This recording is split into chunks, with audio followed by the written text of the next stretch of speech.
Boom, shake, shake, shake the room. Boom, shake, shake, shake the room. Tick, tick, tick, tick. Boom. Yes, it is Meltdown Monday, peeps. Welcome, welcome, welcome back to my favorite podcast, your favorite podcast, everybody's favorite YouTube social media series and podcast.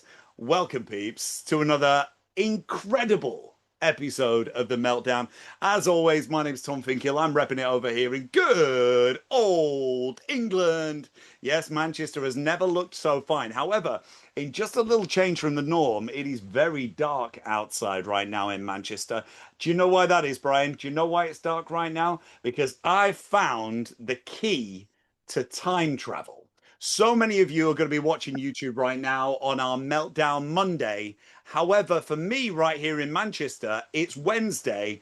However, for our big brother over that pond, it's still only Tuesday. We've wrapped 3 days all up into one. I found the DeLorean. We've hit 88 miles per hour and we're going to see some serious shit. Yes, it is going to be the start to your Meltdown Monday. And we have got one special, ultra special guest for you on this beautiful day.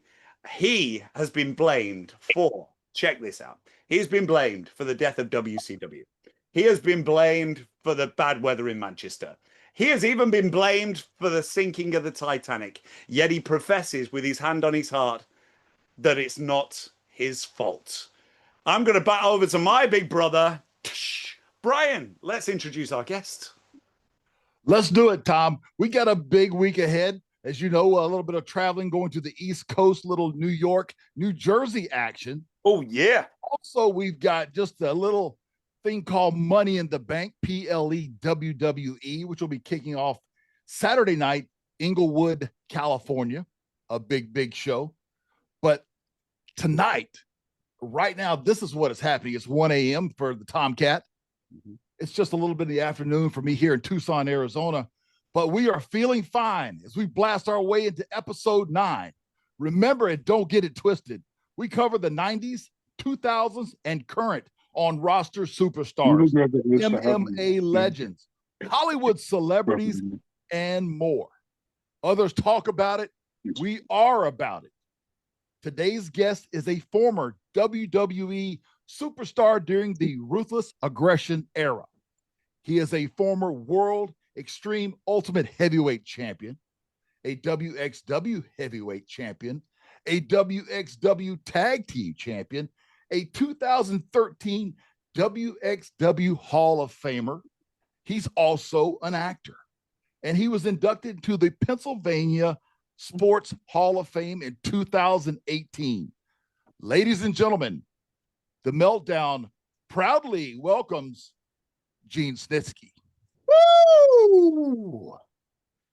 Well, thanks, guys. I'm honored to be on the show. I ran into Bryan out in Vegas, and he was like, man, I got to get you on the podcast.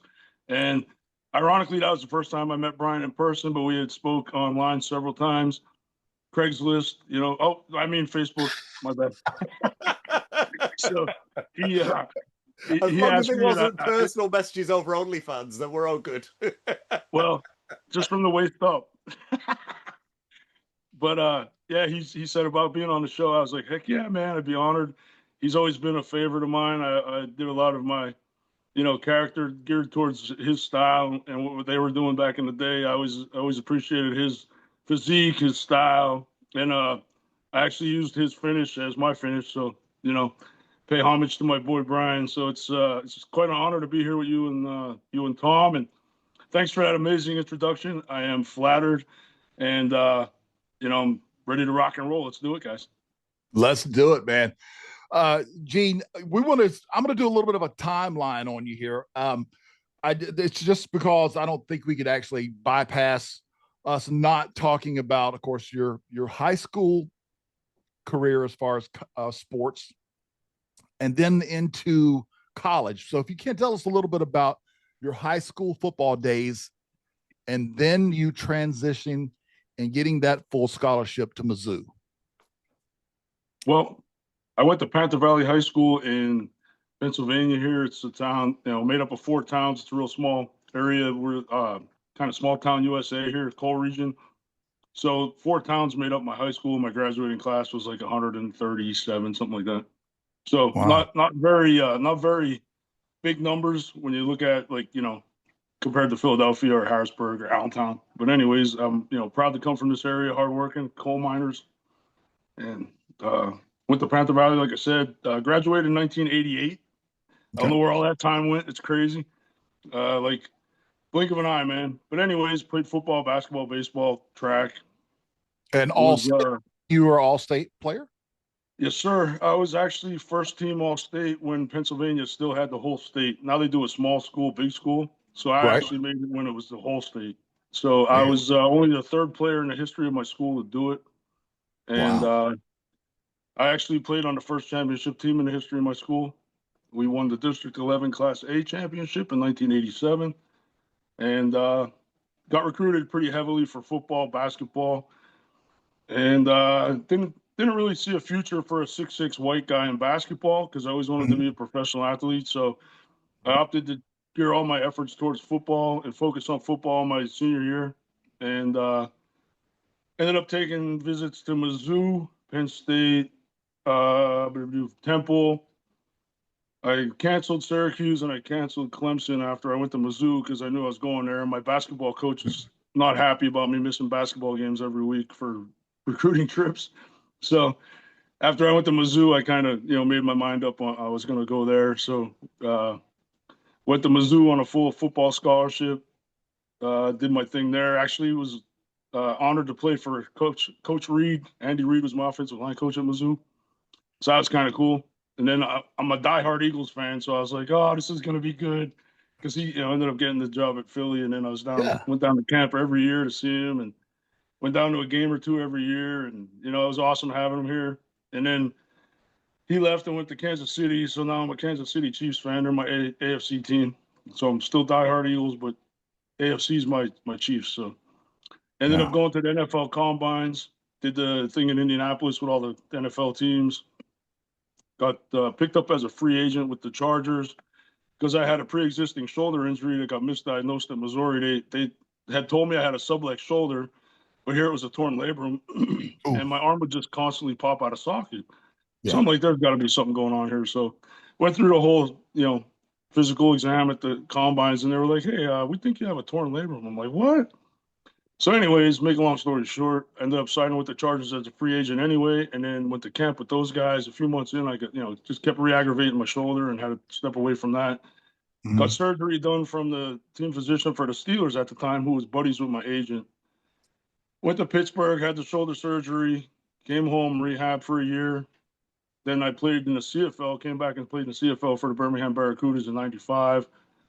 CFL, no offense to my Canadian friends, but it just wasn't my cup of tea. So I retired from football in '95, got into wrestling in '96, hooked up with the Samoans, the Wild Samoan training camp here in Allentown. Did my first official wrestling tour with Samu and Lloyd. So Well, I want to And hold you Lloyd. on. I want to ask you one thing before we bypass. I don't say bypass, but I just think Andy Reid. I mean, a Super Bowl winning coach coached you in college. That's amazing. I just want to put that over before we. It's just so impressive to me, Gene. That you got, It's an honor to have played for him because he yeah, was awesome. He was a great coach, and I'm not saying that because of all the stuff he did. But like as a player, he's a player's coach. I mean, he played football at another Missouri school, yep. and Yeah, I see. That's what I wanted to know. I wanted to know about his coaching style because I know our listeners out there. We have a lot of NFL fans throughout yeah, social media, of course. And when it gets that time of the year, they're going to pull us up and they're going to wait a minute. What was that tie-in with Snitsky and Andy Reid? So I didn't want to gloss over it too much. So how was his coaching style? Was he a very relatable type coach? he was one of those guys that he liked to have fun, but when it Yeah. was time for business, it was time for business. But we had a lot of fun.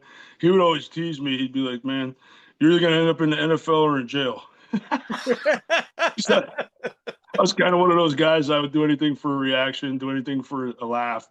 You Yeah. know, somebody dared me to do something, it was getting done, and he would just he would he enjoyed messing around as much as we did, I think, because we used to prank him and put like stuff on his for the screen to watch film. We'd like put goofy pictures up in there, so when he'd pull it down, he'd see this like whatever we decided to goof around with. But he would always like just kind of play it off and like But Yeah, he well, knew his stuff, man. He knew everything inside and out. And you'd watch, like, you could relate to this, Brian. We would watch the same play probably 100 times, and he would go over every individual position 50 times probably for each guy. What did you do wrong? Where's your foot? What was wrong with your footwork? What about your hand placement? Where was your head? What about your hips? Like he would go. He was so detail oriented about everything. I'm not surprised he's the winningest coach in the history of the Eagles and the Chiefs. That guy, man, he broke down. You want to talk about breaking down film? He broke down film. Yeah.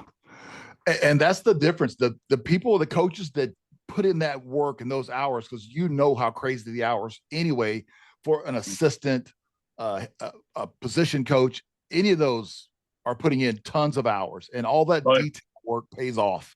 So no, yeah, he was very detail oriented. I got to say that about the man. He knows his X's and O's inside and out. And like I said, man, like, you're a former college player. It's all about body position as an offensive lineman, head position, hand position, hips, getting your hips, it's crazy how many things go into one football play that the general public has no idea. Yeah. Well, like I said, I didn't want to I didn't interrupt as you were rolling along into your pro career, but I just thought that Andy Reid, like, wow, we got someone here who actually was coached by a legend, absolute legend. Yes. Ironically, after he left to go to Green Bay, Marty Morningwig took over, and he was my offensive line coach for my senior year, who also was the head coach of Detroit. Yep. And then ended up coming to Philly as the offensive coordinator for Andy. And I still keep in touch with all those guys. So it's kind of funny, like how I came from a small coal mining town in Pennsylvania, ended up going to Mizzou, played for, arguably the best coach in the NFL history. And, just happenstance. Now he's like, Super Bowl champion 3 times over. It's crazy. Like, I think to myself, what are the odds of that happening? A guy from Nesquehoning ending up, playing for a guy like Andy Reid. It's just crazy to me how like life just, things happen in life that you never think of until it happens. And you're like, man, that's crazy. Like, what are the odds of that happening? It's crazy. Well, it's impressive. Like I said, I want to touch on that. I'm going to kick it over to Tom now, because Tom is going to get right back into gear where we were talking about getting into the business. Yes. Let him have it, Tom. So you mentioned just a couple of names there, being the Wild Samoans, Samu. I want to get the skinny on the Wild Samoans. Give us a good Wild Samoan story from training camp. Oh, well, the funny thing is, like, when we started training, I affectionately refer to him as Pops, because that's what the students called Afa The Senior. We called him Pops. And before he'd even get in the ring, we'd have to do 1,000 bodyweight squats. So you'd see a lot of guys on Monday that you wouldn't see on Tuesday, that you wouldn't see on Wednesday. So Pops would always be like, son, there's going to be more rainy days than sunny days. So enjoy all the sunny days that you can. Like, I could still remember him saying that to all the boys. And we had to like do the bodyweight squats, break down the ring, put the ring back up. This is before we even got in the ring to even try to take a bump or anything. There was a progression to it. And like I said, the same guys that you saw on Monday weren't the same guys you saw on Thursday or Friday. It's funny how that weeded out a lot of guys. But he was always big on respect, man. Respect the business, respect the boys, respect, go in the locker room, say hello to everybody. Just be a sponge. Keep your mouth shut, eyes and ears open, and take it all in and learn. Don't be, disrespectful to the business. That the Samoans are huge on respect, and the culture is all about respect. And then they carried it over to pro wrestling, because that's one of the first things I can remember Pops telling us. Respect the business. Go in and say, introduce yourself to everybody, say hello, and just kind of be a sponge. So I kind of just followed his lead. he took me under his wing, and I wouldn't be where I am today without him. So it's amazing. love you, Pops. As we do here on the Meltdown, we're sending all our love out to the late greats Afa and Hawaii. Yes, beautiful. The Wild Samoans, incredible. And it was an absolutely incredible start to what would be an incredible career in professional wrestling. So you transferred from the training camp of the Wild Samoans through to a number of different independents, found a home in WXW. Brian's just been through all your wonderful accomplishments there, and then wound up in Ohio Valley Wrestling with one of our all-time faves, the legend, our hero, Dairy Queen's very own wanted man, Mr. Jim Cornette. Now, tell us about Jim Cornette. We always like to hear a Cornette story here on the Meltdown. We're all about sharing the truth. So let's see if we can get one from Gene Snitsky. Well, since I've never told a lie in my entire life, all you're going to get is the truth from me. Just saying. But anyways, the best story I have that I remember from Jimmy was we were at a spot show one time, and Linda Miles had done something. And Jimmy started yelling and screaming like only Jimmy can. And before you know it, everyone just kind of dissipated off to the other side of the room. And he was just ranting and raving at Linda. And I mean, Jimmy's famous for his tirades and his, what could be a better word? Anyways, I can't think of a better word than a tirade at I the think moment. it's perfect. I think tirade. That's good. That's So good. Rant. Oh my God, man. Perfect. He knew how to clear out a room real quick, because you just kind of were like, okay, and just kind of turn your head and just walk the other way. You don't want to be in the middle of one of Jimmy's tirades when he was, when he was on fire. He was on fire. But he can go for like 5 minutes for a full tirade, as you've just said, yeah. and make it sound like poetry and have a point at the beginning, middle, and end. And that's historic for me. He's definitely one of a kind. I love the guy. He's been so helpful to me over the years. And it's funny because when we were doing OVW television, it was on a Wednesday. So obviously Monday Night Raw was on Monday. So the week that I came out and I did my thing with Kane and Lita, they instantly started chanting "Baby Killer."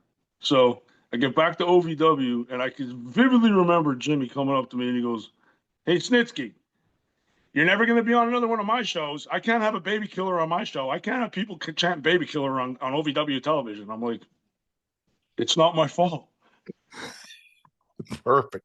That is great. That's a great lead in right there, because what I was going to ask you next was about your WWE intro. Taboo Tuesday, your first match against Kane, San Juan, Puerto Rico. I just watched this past week and I was impressed, man. I'm going to tell you, not only from your work, which I will cover here in just a second, but the crowd was red hot. I mean, this is when the signs were from the top to the bottom, when everybody had a sign. They did a great vignettes leading up to the match. And I just thought it was red hot. And of course, with Lawler and Jim Ross putting the match over, great commentary, right? Those guys, man, I used to watch, like, I hate watching myself back, right? But I would watch my matches back just to hear the commentary between him and the King, because like the one-liners that they would have about me were just freaking priceless. It just, even to this day, if I watch them, I literally break out in laughter because they're that funny. The stuff that they just come off with off the cuff, it's great. Great chemistry between those two. And speaking of chemistry with you and Kane, man, if that was your first meeting with you two, because I don't know, I'm guessing it was, but you guys went back and forth and he sold so much for you and you looked like the perfect opponent for him during that match. And the storyline was great. How much time had you ever hooked up prior to this? No, it was crazy because like my very first time on Raw, I didn't even get announced. I was just kind of that guy in the ring that, that was going to get squashed. And then, the whole thing with, he was going to crush my throat he put the chair under my head, and then Lita came in, and I could remember it clear as day. Glenn telling me when we were walking through it earlier in the day, he's like, "Whatever you do, hit me as hard as you can with the chair, because I don't want it to look, you know, I don't want it to look bad." And I said to him, I said, "Listen, it's gonna be great. You don't have nothing to worry about." Because back with the Samoans, man, we laid everything in. You know how those guys are. If you're not laying your shit in, they're gonna get back on top and start laying their shit in. So, that's just how I was trained. I told him, I said, "No problem, buddy. It'll be great." So I hit him, and then he felt like the way he sold that chair shot to this day is, I'm not saying it because it's our match, but if you watch his body language and just the way he falls on Lita, it's amazing. Like you couldn't draw it up any better. Like that came out so good. Like that could have been the shits. But Glenn was like such a great professional.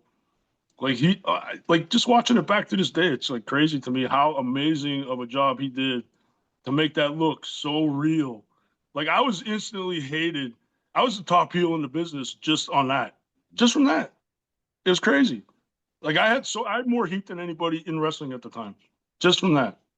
I didn't even do anything yet. Well, yeah, he did a great job, but you were definitely the other slice of that pie. I'm going to tell you, because you really carried yourself really well, man. I was impressed with it. You laid everything in, and then I think that it's over, and I'm like, okay, well, hell of a match is that. And then what does Gene have to do? He's got to push him off the gurney. I was like, yes, excellent. That was great. Yeah, it was. Oh man, I got yelled at by Vince though because I hit one of the EMT guys. I was so pumped up with adrenaline when I came out there and flipped him. I was like, ah, and I like literally did it into a guy and knocked him over. And I wasn't trying to. It was my first big pay-per-view ever. It was on my mom's birthday, and I had just beaten Kane. Yeah. So how much adrenaline do you think was pumping through my veins? You know what I'm saying? These veins right here, Brian. There you go. Always in shape, brother. You look great. Thanks. So it was like it just happened. It was just the perfect thing at the perfect time, and I was, I couldn't have asked for a better break into the business than that storyline with Glenn, man. He was so easy to work with, so awesome to work with. And like you said earlier, just sold all my stuff so good and made me look like the giant psychopathic killer that they were portraying me as. So it was great. It was like all planets had aligned, honestly, for us. We've got two absolute beasts. Because I literally had never done a dark match. I was never at a show. Like they literally just called me on a Friday. Howard Finkel called me and said, "Hey, Gene, we're gonna fly you up to Seattle on Sunday. So you got to get all your stuff together, and we'll have your travel for you." I was like, "All right, awesome, thanks, Mr. Finkel." Like I had no idea what I was doing. Nobody told me. They flew me to Seattle, and I found out what I was doing. And next thing you know, it's like the hottest angle in wrestling. And I'd never done a dark match. I had never been to a house show. I never did anything. Nothing. They just threw me in there. That is some faith in you, good sir. That's crazy. It's crazy. That is massive props. And I was pretty pumped about Uncle Howard there. Yeah, we always love Uncle Howard on. As a former football player, I mean, like Brian will tell you, when you're out there in front of 60,000 people with 21 other guys, like the adrenaline's crazy, and you're super confident in yourself. You're not going to go out there and be a pushover or think you can't do it or anything. Like I've always been a pretty confident guy, and I've always had faith in myself, and I knew I could do it. I just needed to get in there to do it. So once I got there, I was like, man, I'm gonna hit a home run with this sucker. They gave me the ball, and I wasn't fumbling, man. I was taking it to the house for a touchdown. And it's live TV, right? So it's got to go right. It's sink or swim, and this is it. This is all on the line right now. You only get one chance for a first impression, buddy. Well, you made it, mate. You made it, honestly. And this is not blowing smoke. At the time that this happened, I was DJing in bars around Manchester. This particular bar that I was in showed Monday Night Raw on a Friday night because we didn't get it live. So ours was taped, and in the UK we saw it on a Friday. So I went out to work and it came on the bar about 10 p.m. at night, and I was spinning some tunes and playing some tunes. And your spot came up with Kane, and it's a spot that we're going to talk about next. It's the infamous baby punt, and the entire bar gasped in unison. There it is, right there. It's so over that he's wearing it on his chest. And it really, well, honestly, the whole bar gasped. And it was one of those where I'm turning my head and I'm seeing replays. And people are coming up to me going, that wasn't a real baby, right? I was like, let's just get this straight right now. Nobody's going to be showing a tape delayed TV show where they actually murder a child on air. So just bring yourselves down and have another drink. But let's talk a little bit about this. And the name that you dropped before, obviously, he was the head honcho of WWE from the start up until very, very recently. I want to know what kind of advice Vince gave you just before you walked through that curtain before the baby punt. Well, here's a funny Vince McMahon story. We're out at the ring. They finally tell me, what I'm going to be, putting this baby and all that. And we're walking through it. And Vince looks at me and he goes, whatever you do, don't fuck it up. Don't miss the baby. I was like, listen, Mr. McMahon, I was an all-area punter in high school. This is going to be freaking amazing. I'm telling you. Like I said, I wasn't one that lacked confidence, so I knew I was going to crush it. And my mindset was I was trying to kick it as high as I could to hit the overhead Tron thing. Oh, yeah, yeah. That was what I was like envisioning. I'm like, I'm gonna bounce off of that thing, and people are just gonna be like, "Holy shit!" But it even ended up coming out better because it flew into the crowd, and then the guy actually threw it back at me. You don't see that on camera, but if you look at it and watch it back, you'll see me go. I kind of like just do a little dip because the freaking guy threw it back at me. He was so mad, he took the damn baby doll and threw it back at me. But I had to stay in character, so I kind of played it off. But man, it was freaking great. That was so much fun. Like, I love that shit. I do that stuff at the house. Welcome to a regular Wednesday in the Snitsky. Just another day. Just another day. I'm going to put a ticker on the bottom of this show. If you want your baby kicking, call this number. Oh, what an incredible story, Bryan. Yeah. Let me ask you this, Gene. As I was going through your history and watching all of your stuff, I was wondering, this is what I wanted to ask you. I was like, okay, you had such a great look versus Kane, and then they sort of changed you up, and I didn't really understand it. Maybe you can fill in the blanks for me. Was it because of ECW that they gave you that new look, or were they trying to go for something different? Because it felt, did you feel like they should have changed it, or were you happy with the change? I often wonder to myself, Bryan, what the heck, why they did that. But I was just walking by the ring one day because we used to go out back in the day. You go out and work out in the ring and do whatever. Yeah. So I was just walking out to the ring, and Vince pulls me aside and he goes, "Hey, I got this idea. I want you to shave all your hair off and go see the makeup lady and see if they can make your teeth look bad." And I'm like, I swear to God, I thought to myself, is he fucking with me? Oh, sorry. Are we allowed to curse? Go ahead. I'm literally thinking, is he fucking with me right now? Is he ribbing me? Is this a joke? And I'm like, I'm gonna look just like Glenn, right? And he's like, I don't care. I'm moving you to ECW. I'm like, what do you say? You can't say no to Vince. It's like an opportunity for me. I was like, okay. So shaved all my hair off. Got this makeup stuff from New York City that I had to order, and it came in like a lady's nail polish bottle type thing, and I had to get my teeth like totally dry and painted on. What a pain in the ass! That was the worst part, having to do that every night for house shows and then for TV. But I always joke around with people. I'm like, well, it got me another action figure, so hey, what the heck? There you go. See, it all pays off, and sometimes years later. But there's a tie in there. So I was curious. Just for the record, though, I hated that character. I didn't like it at all. Okay. I mean, I thought it was cool that they were pushing me as the monster on ECW. Yeah. But then I don't know whose bright idea it was, but Stephanie came up to me backstage and she's like, "My dad just thinks you're doing such a great job on ECW. We're gonna draft you back to Raw next draft." I'm like, Are you kidding me? Like, that's what I'm thinking to myself. Like, I'm finally getting some footing.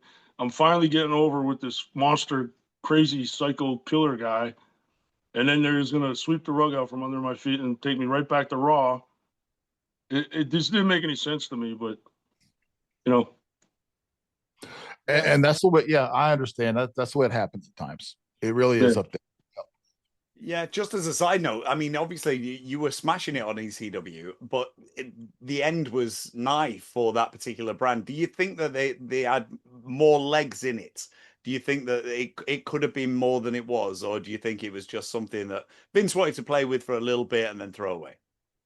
Well, I think it was Vince's baby, so that's kind of why he came to me with the whole shaving the hair thing and all that. Because if it's Vince's idea, he'll usually give it, 1,000%, and run it till it, its legs fall off. But I just thought it was the perfect fit for me because the way they were booking me on ECW was how I felt I should have been booked to begin with. Yeah. Because I was coming out, like I came out, I freaking crushed Lashley, crushed CM Punk, crushed Balls Mahoney, broke Hardcore Holly's arm in a match to take him out. Like, when you see me coming down the street, you tend to probably either go to the other side of the street or walk back to where you came from. I don't like look like a normal average guy. Like, I'm a scary motherfucker, and that's how they were booking me there. So that was good. That's how I think I should have been booked the whole time.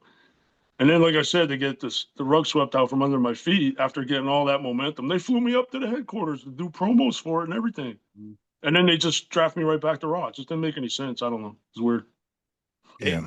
Yeah, it is. It's a strange dichotomy as to exactly what goes on in the mind of Vincent Kennedy McMahon. It's a crazy business, brother. And sometimes that doesn't work for me. However, I that was, I was gonna say, Gene, you could have told him that. Hey, right? Yeah. Did you ever get any sort of? You've got to have like weird looks in airports, right? I mean, obviously you've shaved all the hair off. You had no eyebrows, and it's you have got your personal life, you have got your professional life, and there has got to be a difference in between the two. But to go to those type of extents, that's insane, right? Well, like I said earlier, I'm kind of one of those guys where I'll do anything for a reaction. I'll do anything for a laugh. It doesn't bother me one bit. Like, I didn't care I didn't have hair. I wasn't trying to win any beauty pageants or anything like that, so I didn't really give a shit. I was getting paid. I was having the time of my life. I was beating people up, getting paid to beat people up and work out. I mean, that's like a dream come true for anybody that's in wrestling. Absolutely. So, I mean, I didn't particularly like the character, like I said, but I enjoyed portraying. Like, I'm an actor at heart, so I love portraying a character to begin with. So my mindset was, well, hell, I'm gonna turn this pile of shit into a pile of gold. That's just how I would always, approach things. So, I mean, who would have thought we'd be talking about punting a baby 20 years later, right? Yeah.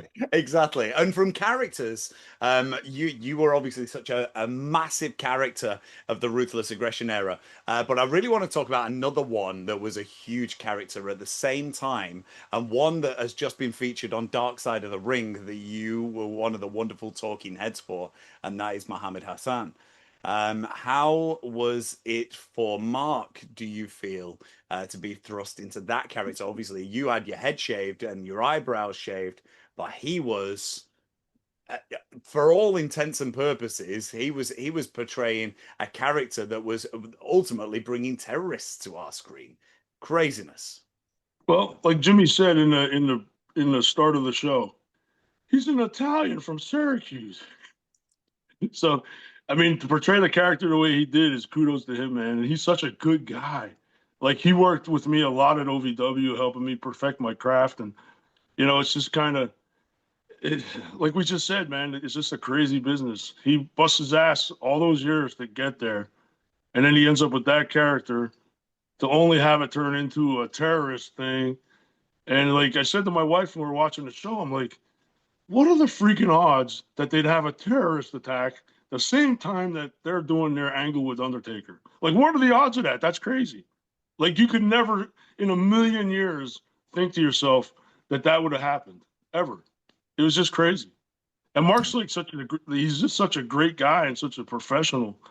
it's a bummer because of the timing. Because he could have, I mean, he could have been the next Rock or the next Hogan. It's crazy.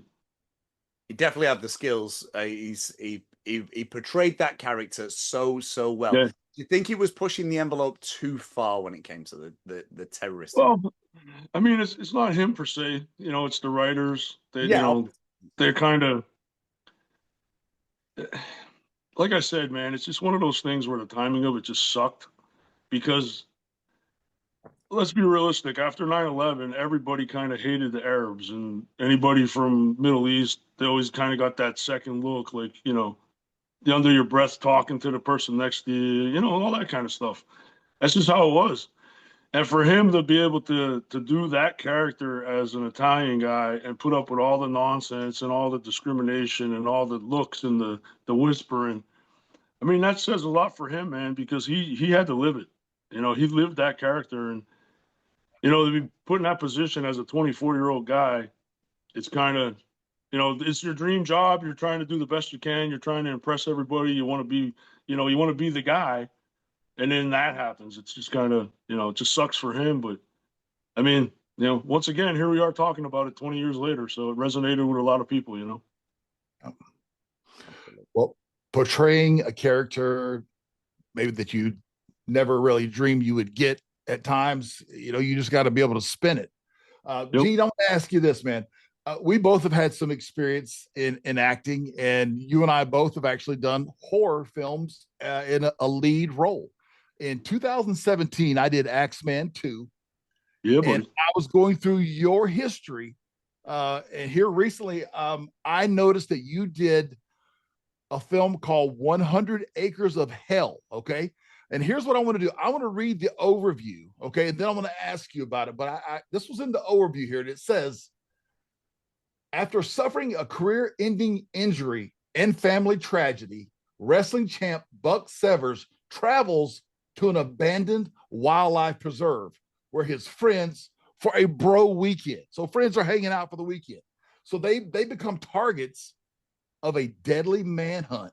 And Buck, which is the character here, he must find the warrior in himself to fight. Now get this, a psycho inbred mutant killer that stalks the preserve. I got to know about this one, man. Tell me about the movie and just give me some backstory on this. Well, I've always been a big horror movie guy. I always loved Halloween, and the original Friday the 13th are my two favorite movies, besides Xanadu. And, gotta love Olivia Newton-John and roller skates. What can I say? That was what was going to come out of my mouth right there. But so I wanted to pay homage to those films, and I was fortunate enough at one of the conventions I did to be a booth down from Victor Miller, who wrote Friday the 13th. So I started picking his brain. I was like, "Hey, Victor, I got this film. I'd like to, send you the synopsis for it, the script, see what you think." Well, here he liked it, and he's like, he was one of the supporters of the film, and he loved, he had, talked to all the people for me and all that kind of stuff. He did a little promo for the film. So I wanted to pay homage to the 80s horror, but I wanted to do it in a wrestling-esque way. We had this epic fight scene in front of a big bonfire, and the Jeb Tucker character, who was the killer in the film, was played by Samu Anwai. So I got Sam involved with that. And Afa Jr. was his stunt double, that spot where we did the fight on top of the van and I threw him down onto the car. That was Afa Jr. taking the bumps. Oh. So yeah, it was pretty awesome. And I co-wrote it, co-produced it, starred in it, fight coordinated, and stunt coordinated. So I did a lot of things on that film. I'm very proud of that. We won the Best Horror Film Feature Award at the Philadelphia Film Festival that year. So yeah, I'm very proud of that. But I wanted to make it kind of like a horror-esque tribute with wrestling, because it's, that's what I'm known for, wrestling. Yeah. And I think, I'm not saying it because of my film, but I think we could put that up to any other film, considering our budget that we had and the story that we told. I think we knocked it out of the park, man. I think, I'm very proud of that film, but I spent a lot of time and effort making a lot of phone calls, calling in a lot of favors, and it was quite an undertaking. I'm so glad that I did it. But speaking of timing, like with Mark, we freaking had the film come out in October of 19, or 19, yeah, and then in March of 20, the whole freaking world shut down. Yeah. They were working on a Southeast Asia deal. They were working on a European deal. I mean, it was on Redbox. It was on Prime. Like, we already had it in all the American streaming services. Right. And then that happened. And I'm like, oh. So that was like, 9 years of my life pretty much down the toilet because of stupid COVID. But, timing, like we just said, timing is everything. It just killed the momentum of the film. But I'm super proud of it. It's still on Amazon Prime. You can still see it. I suggest you do if you're a horror movie person. Yes. I wanted to build the tension. I didn't want to have someone like chopped into a million pieces right off the bat. I wanted to build the story, build the characters, have a character arc, have the whole 9 yards with the tension build up and blah blah blah, like Halloween and Friday the 13th. You never saw people getting chopped up into a million pieces, but the tension leading to the kill was always like, oh no, don't open the door, you dummy. It's like that kind of thing. Well, it's a great name. I love the name of the film, and horror movies definitely are perfect for guys of your size and my size. We can pull off being a killer. We can do that. And, congrats on it, man. Oh, thanks, man. Anybody that's out there listening to this right now, whether you're on your way to work or you're doing an afternoon drive, when you get home tonight, check out 100 Acres of Hell, starring the man on the screen right now, Gene Snitsky. And even if it's 1 o'clock in the morning where Tom's at, make sure you watch it. That's right. Before you go to bed. That's it. Go out of your way. No matter where you are right now, pull over, load up your Amazon Prime and check it out. 100 Acres of Hell. And while you're at it, load up Axeman 2 as well and give Bryan a little. Yes, of course. Yes. We know that horror movies and professional wrestling tie hand in hand. It's got such a cult following for both brands, both demographics, both genres. But while we're talking about movies right now that are underrated, in my own opinion, through watching clips of both Axeman 2 and 100 Acres of Hell, I want to talk to you about underrated stars from the Ruthless Aggression era. And we posed out a question to you before we went live on air. If we could get Snitsky's top 5 underrated Ruthless Aggression era stars, who do you reckon? Well, I put a lot of time and effort into this, and I was trying to really think to myself who had been there, who they could have did so much more with, and the very first person I thought of was me. I could have been so much more than what they gave me and what I did. I always felt like I had so much more to offer, and so I'm putting myself first on that list. But number one, a second guy that I thought was awesome that could really do any character was Aaron Stevens. Him and I trained together at OVW. They kind of dropped the ball with him too, and he was just awesome, man. He could do any character, any type of anything, and he was a good wrestler. He was one of those guys that. Obviously, my boy Paul London. I don't care what elimination ever in the history of wrestling. I don't care what anybody says. You watch that back and you listen to the crowd reaction, and nothing's ever come close to that. I don't think. That's just my opinion, and I'm taking it to the grave. We have the number one Royal Rumble listening. So Paul, love you, buddy. I always thought they could do so much more with him, and ironically, his tag team partner, Brian Kendrick. Those guys, man, at the time they were smaller guys, but they could make us bigger guys look like $1 million, and they always did. I always had great matches with Brian, Paul. Those guys. It's just, whenever I had a night, I knew I was working those guys. It was pretty much a night off, man. Those guys were so easy to work with, so just great guys. Just great guys to be on the road with, great guys to wrestle with. Just as we say in the business, a good brother. Those guys were good brothers, man. And then probably the fifth one would probably be like Jamie Noble. Like Jamie was always him and I had such great matches and great chemistry, and they never did anything with it. Like it was the good, big guy trying to catch the little guy scenario, and he popped me with a few things, but then I cut him right off and shut him down and get some good heat, and he'd have some really good hope spots and blah blah blah. Like we did so much cool shit, and it never got to nobody got to see it because it was all on house shows, But I think Jamie, man, they could have done so much more with him and I and him, as well. So they're probably my five guys that popped into my head when I was thinking about it. That is an awesome list, right? By God, Jamie Noble. So we got Jamie, we got Brian Kendrick, we got Paul London, Aaron Stevens, and the man himself. You see him right there on the screen. Check out those dimples behind the beard. We love it. Yes, Snitsky in number one. Yes, we will bring the gavel down on those five. Beautiful. You were guilty as charged. And speaking of guilty as charged, we're going to circle back to something that you mentioned at the beginning of the show, Gene. Now, this is all in fun. So there's no fighting this. There's no kicking out. Okay. So just listen up.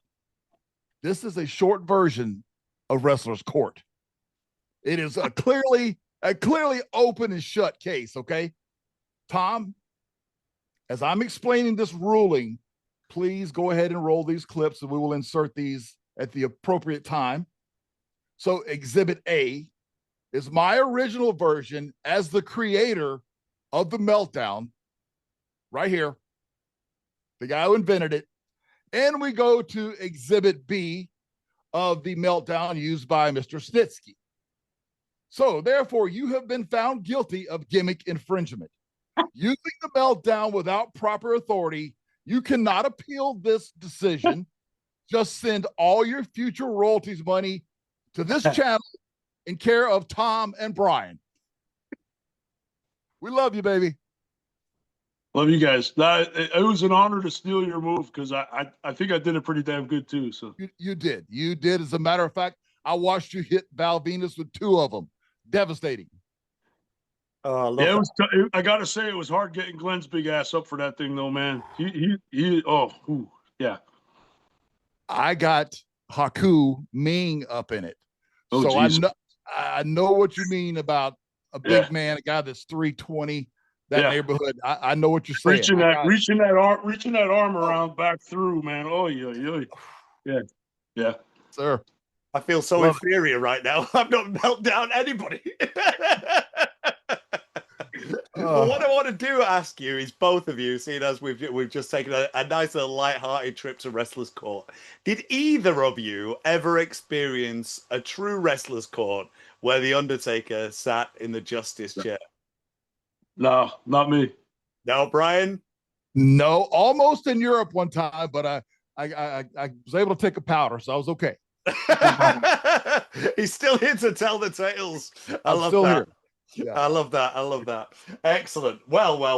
I like that. That was awesome. So we played the little game before of the top 5 underrated. Now, one of our main features here on the Meltdown is we like to go to task with our guests. And I've got something fun to play with the legendary Gene Snitsky. So it is awesome that you're taking a drink right now because we might catch you short of breath because we're going to play a game that we call Winner Stays On.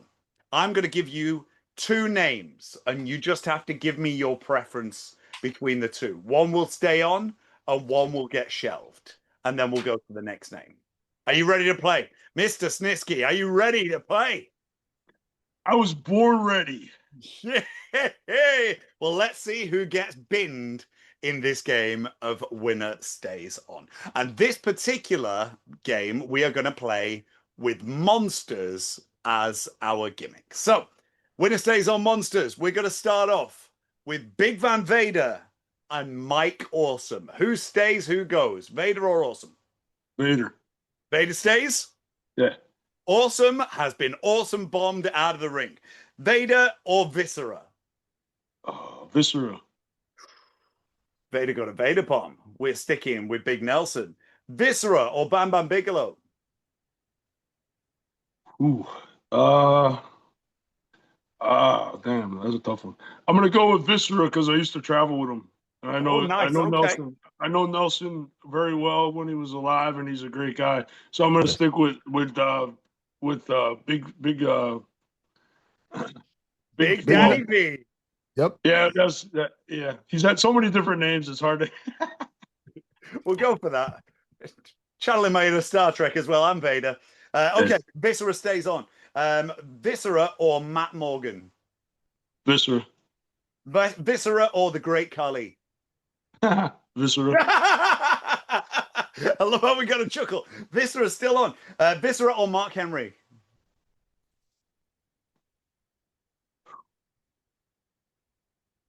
I love Mark, but I got to stick with Vis. Big Vis. World's Strongest Man has just been World's Strongest Slammed. Viscera or Mike Knox? Viscera. We're keeping going. Viscera or Test? Viscera. This could be like an Otto Vance from last week's Alex Wright. Yeah. Yep. Viscera is keeping strong. Viscera or Tyson Tomko, your old tag partner? Got to stick with my buddy, Big Vis. Sorry, Tonko. Viscera or Umaga? Oh, that's a tough one. Damn. We never make it easy here, Gene. I see that. I mean, I love my Samoan family, but I got to go with Vis again, buddy. I got to stick with him. This could be a clean sweep for Oh, Viscera. wow. Viscera or Batista? Definitely Viscera. Oh, okay. There was a definitely in there. We are a positive show, so let's hold that back. Viscera or Psycho Sid? I was always a big Psycho Sid mark as a kid, man. That's a tough one. Damn. Here we go. We're handing it out to you, Viscera Sid. Yeah. Well, I got to go with Sid on this one because I have him on my big guy list. Okay. The world's largest love machine. Sorry, Vis. Rest in peace, buddy. I love you. Psycho Sid or Heigenreich? Sid. That was quick as well. Psycho Sid or JBL? I love John, man. That's tough. I'm going to stick with Sid, though. Sorry, John. I love you, buddy. Two more. Oh, hell. Oh, hell. Oh, hell. Psycho Sid or Kane? Oh, Kane. I got to go with Glenn. Sorry. Glenn, I know these if it wasn't for Kane, I wouldn't have done all the stuff I did because he could have easily kiboshed that. Well, let's give you the last name. Kane or Snitsky? Snitsky. Yes, brother. Yes. There we go. He's all going over. Love it. Those guns. Look at those boobs wobble. Yes. There we go. Welcome. Hey, I love me some Snitsky. Snitsky. What can I say? You got it, brother. You got to do it.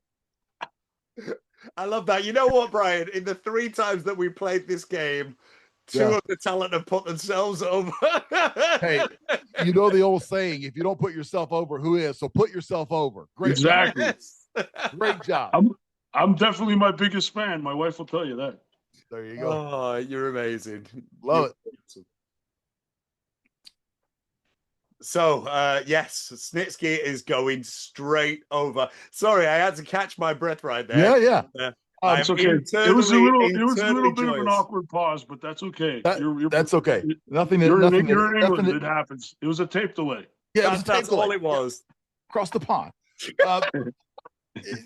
Tom, did we do are we going to do our 4 of the Mount Rushmore? That's how we're gonna wrap everything up in a nice big bow. Honestly, okay. just a little breath. Just a little breath. Sure. So, that was a hell of a job right there. I mean, back and forth. I thought Viscera was just about to go all the way, but as Tom always does, he puts that nugget in right at the end, which is, of course, yourself. So how are you not going to put yourself over? Exactly. Yeah. We'll have to send this tape over to Alex Wright and teach him. Take on, Alex. We love you. We love you, man. Okay, right. So we're gonna pose to you your Mount Rushmore of big men. So let's find out if any that I just laid out in our monsters quiz fall into your Mount Rushmore of big men. Now I'm gonna pose this first to Gene and then to Brian. We're gonna find how many guys do I get to pick? 4, right? 4. Big 4. Yep. Well, obviously I got to go with Glenn Kane because he was my first major storyline. And like I said, I wouldn't have had the opportunity to do things I did without him giving me the stamp of approval. So he's definitely one. Taker's number two. And then I don't want to be like a brown nose or kiss ass kind of guy, but Bryan is actually one of my all time favorite guys as well. So I got to throw him on there. And then even though he's some people love him, some people hate him, but I got to go with Nash just because Nash was like back when I was in high school, we used to goof around about Big Sexy and all that kind of shit. So gotta go with my big brother Kev. So they're my four guys. That is a strong. Wow. Yeah. And look at Bryan's face. He's smiling I from ear to didn't even ear. know what to say, man. I appreciate that. I didn't even.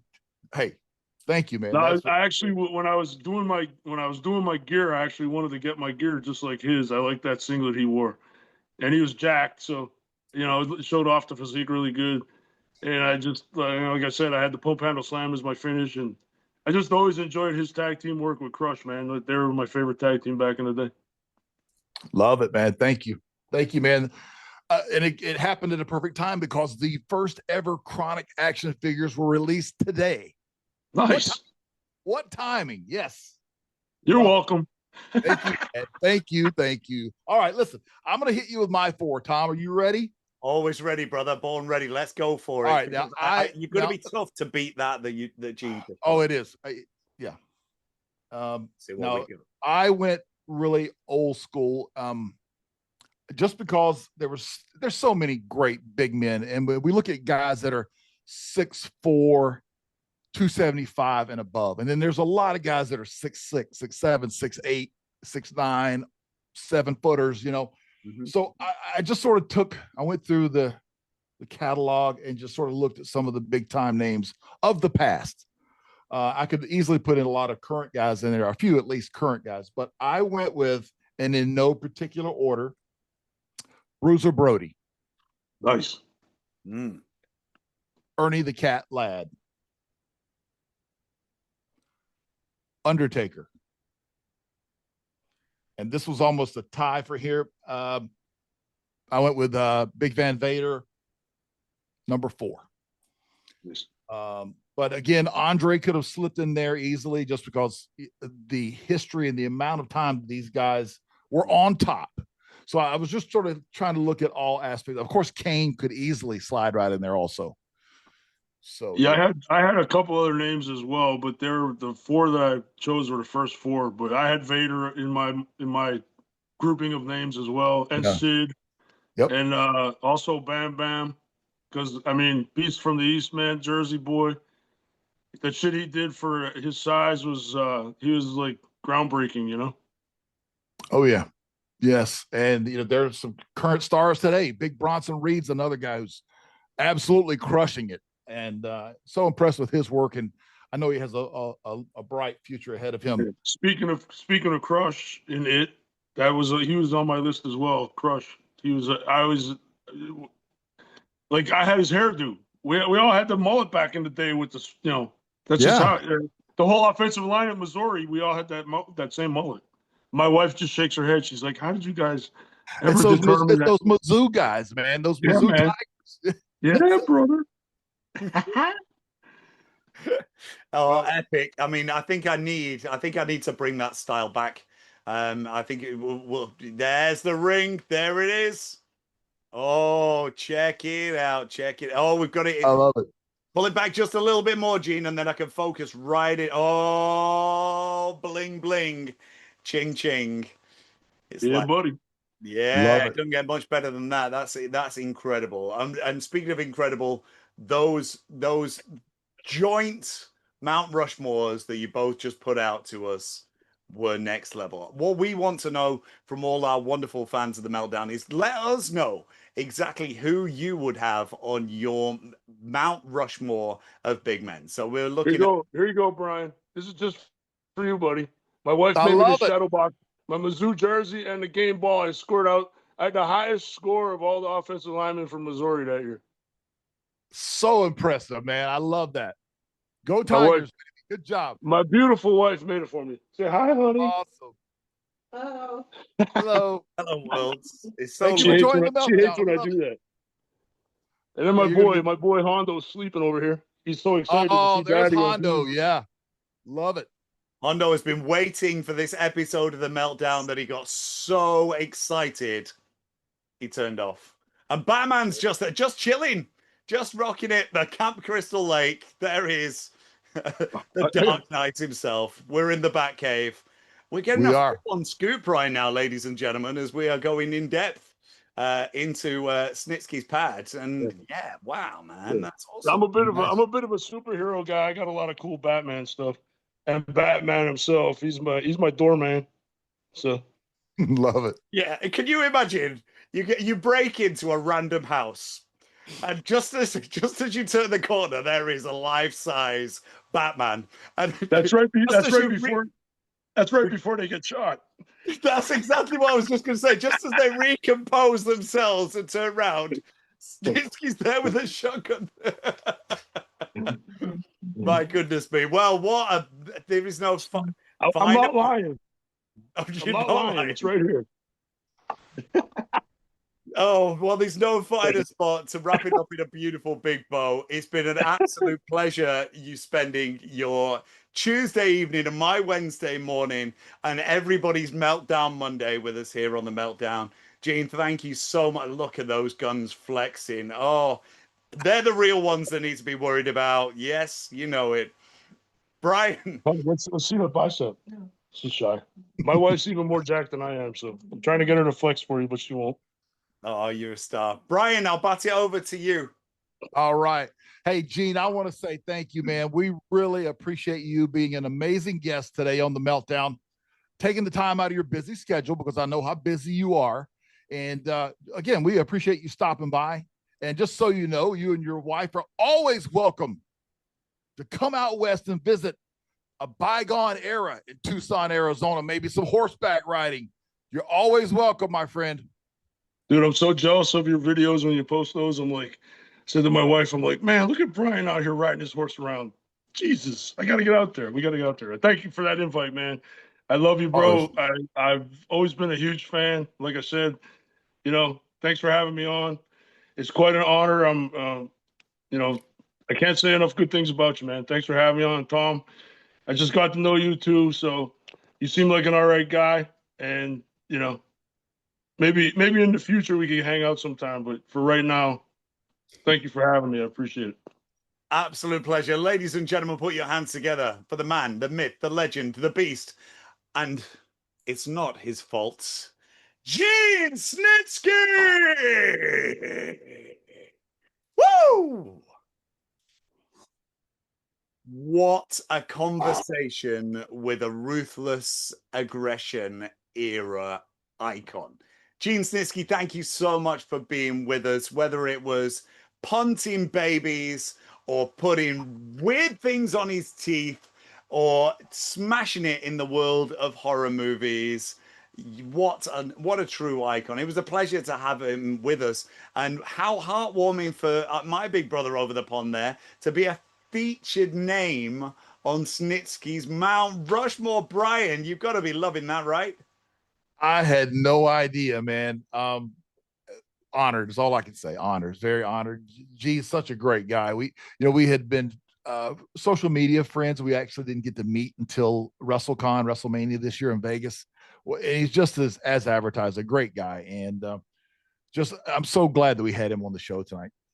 It was awesome. It was truly awesome. And from reconvening and meeting up at conventions, that's exactly how we like to meet you guys, our wonderful viewers and listeners here at the Meltdown. But we give you the opportunity to interact with us each and every week by dropping a little message into our Meltdown mailbag. And we've chosen 2 from this week's questions from our viewers to pose to the Creation of Devastation and the Tomcat of Manchester. So I'm going to pose this one over to Brian. Let's see exactly what you've got to offer from this. This is a really current question, and it comes from Neil Barrowman from Newcastle, England, just up the road.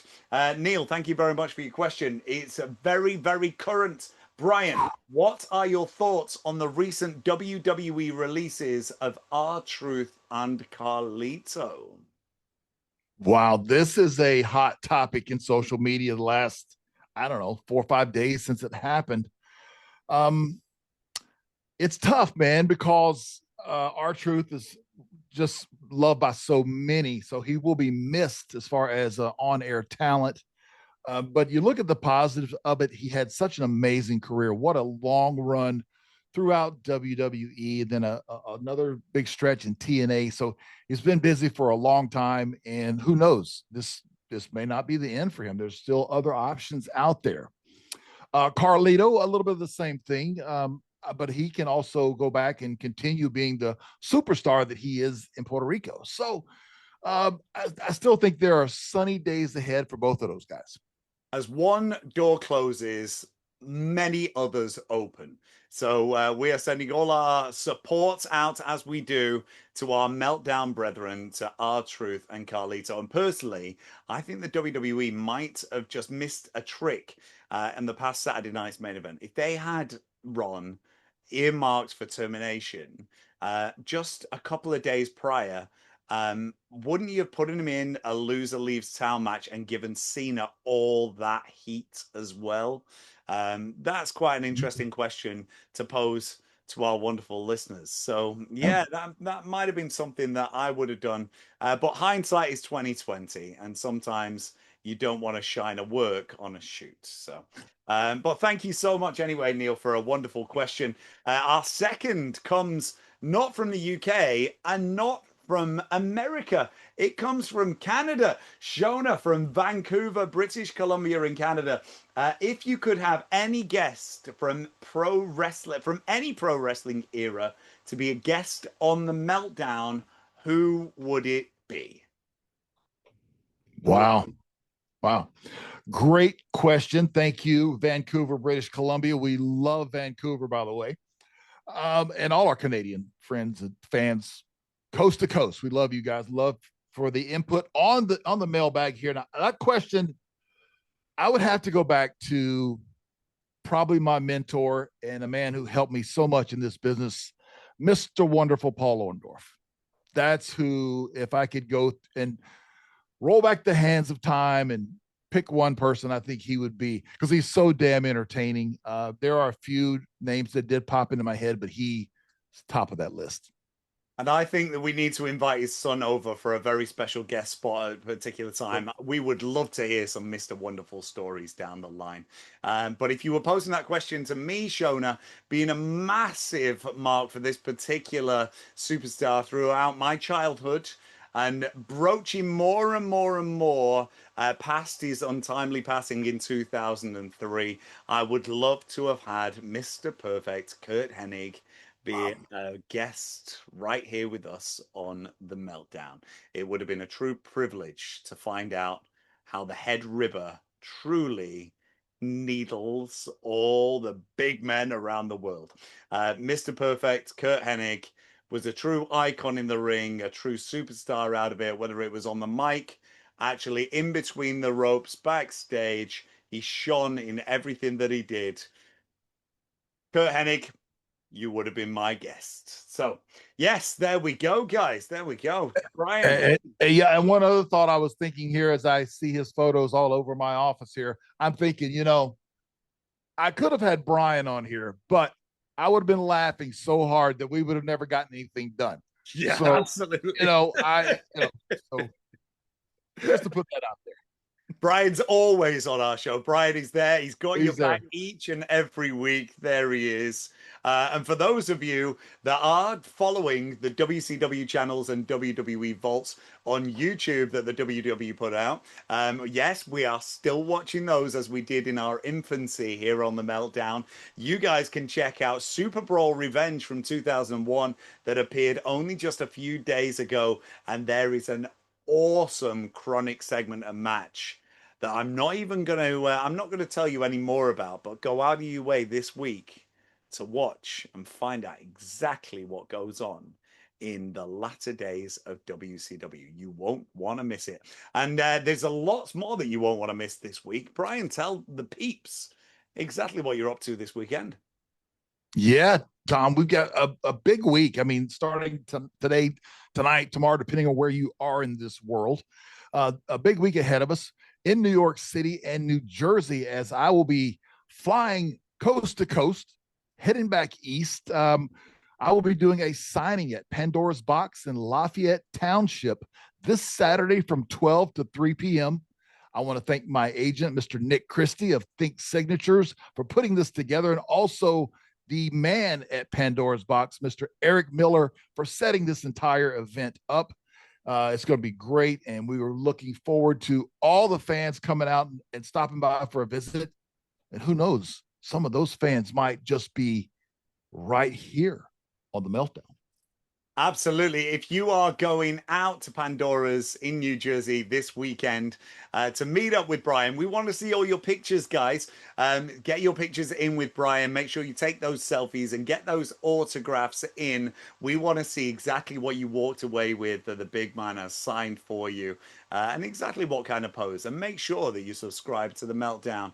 Well, I think it might just be time, just before we wrap things up for another wonderful week and episode 9, to just give you guys a little sneak peek on what is coming on big episode 10.